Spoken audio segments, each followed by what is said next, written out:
Here with David Aldridge from NBA TV. How long have you been involved in the media? Knowing that you've been covering basketball for a while, you've also covered football as well. 25 years. And what has been your experience in terms of being able to get into that career?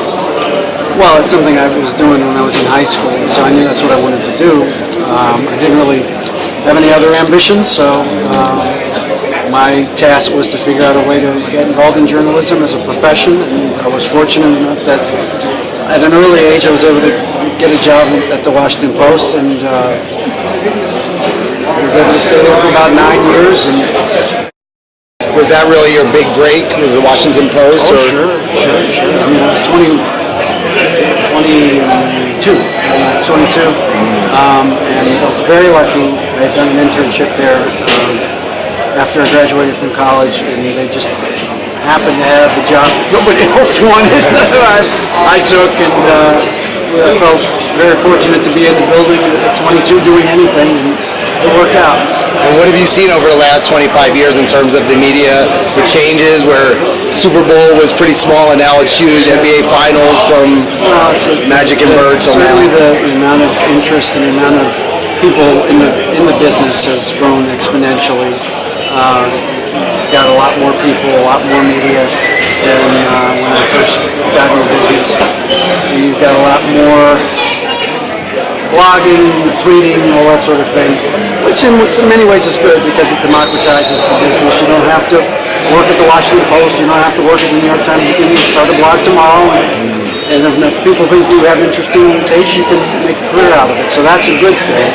But the bad thing is I do think that people maybe don't understand what reporters are supposed to do and not supposed to do, some of the things that reporters have to stay away from in terms of the opinion and all that. But, it's a new world. It's a new, people doing things the way they want to do them now. It's okay. So how have you changed with social marketing? Has it been something, social media, has that been something for you? To be a part of it, you have to tweet, do those things. I try to do them as much as I can, but you have to also report. You have to have some time to actually do some reporting. So that's part of the problem as well. I don't know that people really put any time to make the calls and texts and things that you need to do to get the information that people want. In terms of you and goal setting and reaching your goals, how have you done that? What have you been able to do to set goals? Do you set goals annually? And what do you do to reach those? Well, I mean, no, I don't have. My goal is to stay employed, okay? That's my goal right now. So, I've got kids, so it's a totally different thing when you have kids.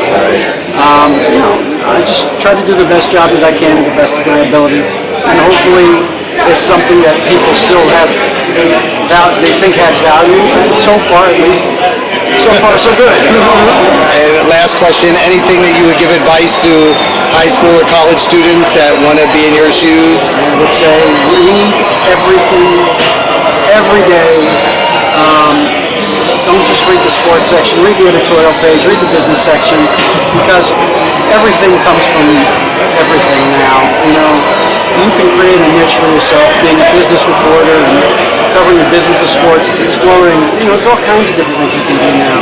But if you don't know what's going on in the world, you won't be able to do that. So, if you're reading and you know who the next great tech guy is, I guarantee you that person will be involved in sports at some point of their life. So, I would say reading and writing are crucial.